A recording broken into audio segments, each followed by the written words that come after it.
وصلوات بن جبر محمد وآل محمد.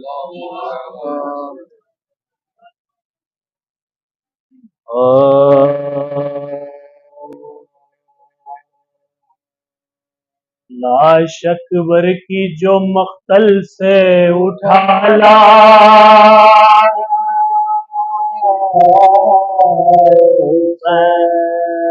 لاش اکبر کی جو مقتل سے اٹھا لا،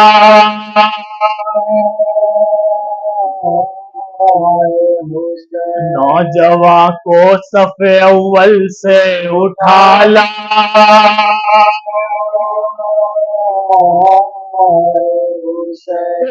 چاند کو شام کے بادل سے اٹھا لا،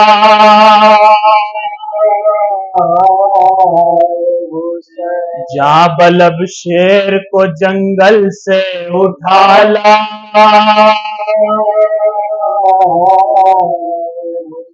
دی صدا لاش پسران کے لے جا،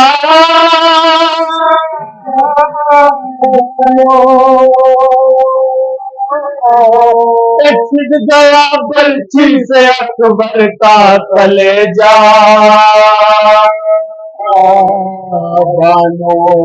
چھٹ گیا برچھی سے اکبر کا کلیجہ،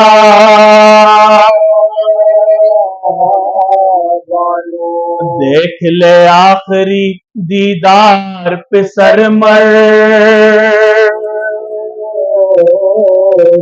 ہے، سامنے آنکھوں کے یہ نور نظر مرتا ہے، اب کوئی دم میں تیرا رشک قمر مرتا ہے، منہ سے باہر ہے زباں تشنا جگر مرتا ہے، دم ہے سینے میں رکا زخموں سے خون جاری ہے، اے شہر بانو تیرے گھر لٹنے کی تیاری، اے شہر بانو تیرے گھر لٹنے کی تیاری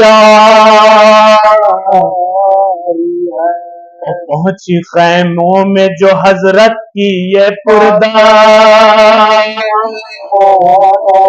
صدا، مضطرب ہو گئے ناموس رسول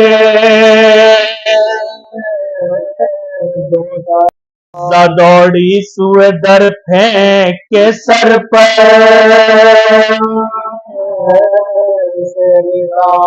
پیٹتی زینب مضطر نکل آئی،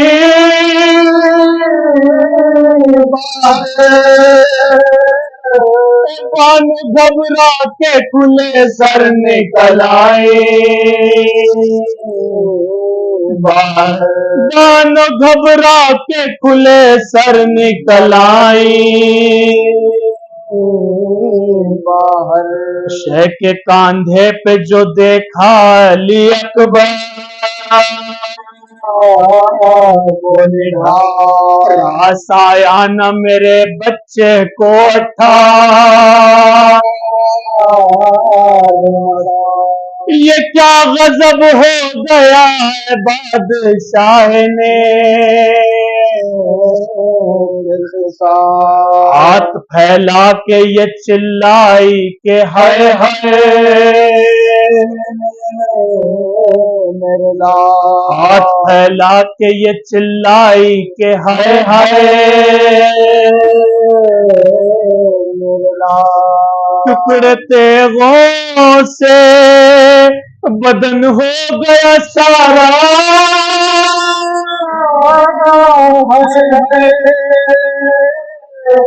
کون تھا جس نے میرے شیر کو مارا، کون تھا جس نے میرے شیر کو مارا، لاش اکبر کی جو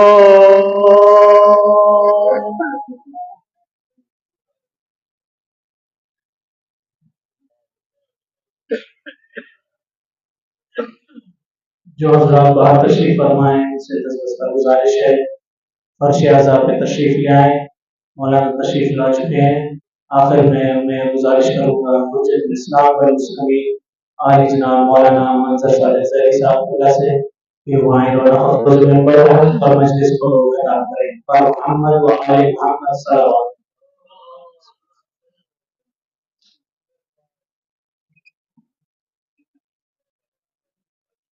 اور محمد و آل محمد صلوات.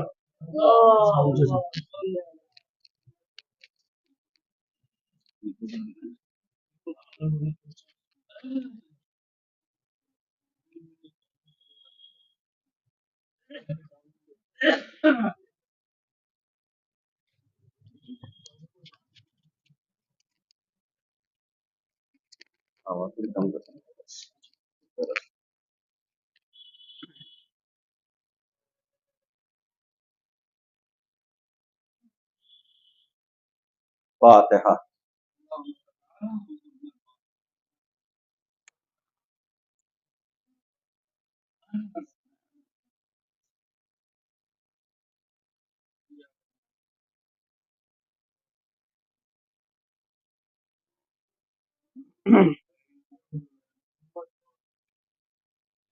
الحمد للہ رب العالمین والصلاة والسلام علی اشرف الانبیاء والمرسلین سیدنا و مولانا ابی القاسم محمد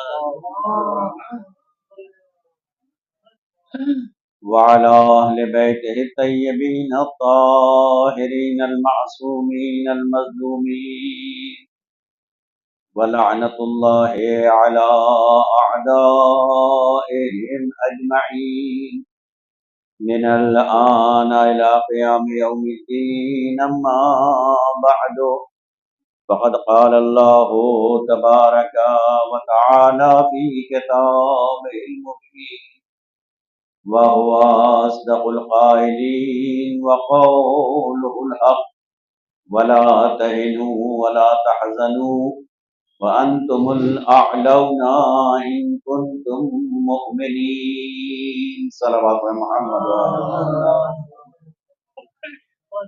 اب اس آیت کریمہ کے ذیل میں کچھ باتیں گزارش کی جائیں. درخواست ہے کہ سورہ حمد اور 3 مرتبہ سورہ اخلاص تلاوت فرما کر مرحوم محفوظ الاسلام والمسلمین مولانا حیدر مہدی زیدی صاحب اللہ تعالی وسلم اور ان کے والدین جناب ناصر زیدی صاحب مرحوم اور مرحومہ فخر النساء پوری سال. بسم اللہ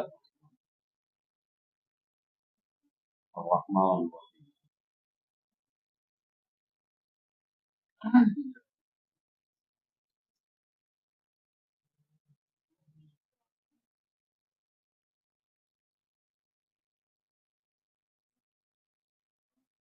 بسم اللہ الرحمن.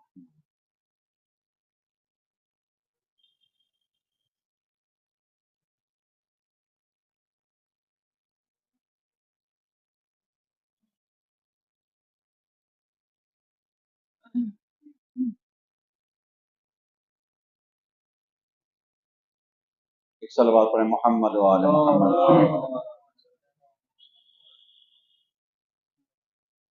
پروردگار عالم قرآن میں اعلان فرما رہا ہے وَلَا تَهِنُوا وَلَا تَحْزَنُوا وَأَنْتُمُ الْأَعْلَوْنَ إِن كُنتُم مُؤْمِنِينَ. سستی کا مظاہرہ نہ کرو، کاہلی میں مبتلا نہ ہو، اور اگر کوئی صدمہ پہنچتا ہے، مصیبت آتی ہے تو مغموم و غمزدہ نہ ہو، ملول نہ ہو. انتم الاعلون، تم ہی سربلند ہو، تم ہی سربلند ہو بشرطے کہ ان کنتم مؤمنین، اگر تمہارے یہاں ایمان پایا جاتا ہے تم مومن. عزیزان گرامی، صدیاں گزر چکی ہیں واقع کربلا کو گزرے ہوئے.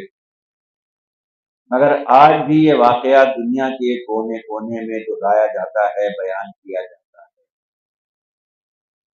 کچھ لوگ بیان کرتے ہیں اور اکثریت وہ ہے جو اس واقعے کو، اس تذکرے کو سنتی ہے۔ آپ کہیں چلے جائیں، اگر ایک گھر بھی ہے اس کی تمنا بھی یہ ہوتی ہے کہ ہمارے یہاں فرش عزا بچھے، یہ تذکرہ ہو۔ اگر اپنے یہاں حالات ممکن نہیں ہوتے ہیں تو انسان دوسرے مقام پر جاتا ہے تاکہ وہاں کے اوپر شرکت کی جا سکے۔ کتنی تعداد میں تذکرہ ہوتا ہے اس کا شمار ممکن نہیں ہے۔ اگر آپ آج ہی کی تاریخ میں اپنے شہر کی بات کریں تو کم از کم سینکڑوں مجالس آج کی تاریخ میں، آج کی تاریخ کی مناسبت سے یقیناً منعقد ہوئی ہیں اور ہو رہی ہیں۔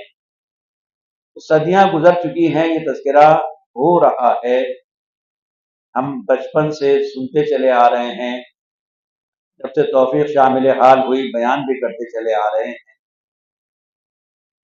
عام طور سے سننے میں یہی آتا ہے، دیکھنے کو یہی ملتا ہے، اور لوگ شکایت بھی کرتے ہیں کہ اتنی مجلسیں ہوتی ہیں، اتنا تذکرہ ہوتا ہے، اتنی پاک و پاکیزہ ہستیوں کی زندگی، ان کی سیرت، ان کے کردار کو سنا جاتا ہے، بیان کیا جاتا ہے، مگر اس کے باوجود قوم کی حالت وہ نہیں ہے کہ جہاں ہونا چاہیے، بلکہ یہی شکایت ہوتی ہے کہ قوم پستی کی طرف جا رہی ہے۔ عزیزان گرامی، سوچنے کی بات ہے، غور کرنے کا مقام ہے کہ اتنی کثرت سے تذکرے کے باوجود وہ نتائج کیوں حاصل نہیں ہو رہے ہیں کہ جو ہونا چاہیے۔ اس کی وجہ یہ ہے کہ جب کسی واقعے کو بیان کیا جاتا ہے یا سنا جاتا ہے تو اس کے مختلف طریقے ہوتے ہیں، مختلف انداز ہوتے ہیں۔ کچھ واقعات، کچھ چیزیں ایسی ہوتی ہیں کہ جنہیں ہم فقط سرسری طور کے اوپر جان لیتے ہیں، جان لینا کافی سمجھتے ہیں۔ مثلاً خبریں ہیں، پہلے زمانے میں تو اخبار آیا کرتا تھا، خبریں شائع ہوتی تھی، دن بھر خبر جاننے کا، معلوم کرنے کا کوئی طریقہ نہیں تھا، اخبار ہی واحد ذریعہ تھا۔ لوگ انتظار کیا کرتے تھے کہ صبح کو اخبار آئے گا تو نئی اور تازہ خبر معلوم ہوگی۔ دن بھر انتظار کیا جاتا تھا اخبار کا۔ اس کے بعد جب اخبار آتا تھا، پڑھا، سرسری طور پر دیکھا اس کو، شروع سے لے کے آخر تک۔ کچھ لوگ ایسے ہوتے تھے مکمل اخبار پڑھ لیا اور اس کے بعد اس اخبار کی کوئی قیمت نہیں رہ جاتی تھی، واقعاً ردی میں بیچ دیا جاتا تھا۔ وہ اخبار جس کا دن بھر انتظار کیا جا رہا تھا، اس کی مدت کتنی ہے، اس کی زندگی کتنی ہے، اس کی حیات کتنی ہے، صرف اتنی دیر کہ ہم اسے پڑھ لیں، اس کے بعد اس کی کوئی قیمت نہیں رہ جاتی ہے، واقعاً ردی کے بھاؤ جاتا ہے، ردی میں اس کو فروخت کر دیا جاتا ہے۔ عزیزان گرامی، خبریں جو ہم سنتے ہیں یا پڑھتے ہیں، اس کے بعد ریڈیو کا دور آیا، پھر ٹی وی کا دور آیا، سلسلہ خبریں سننے کا شروع ہو گیا۔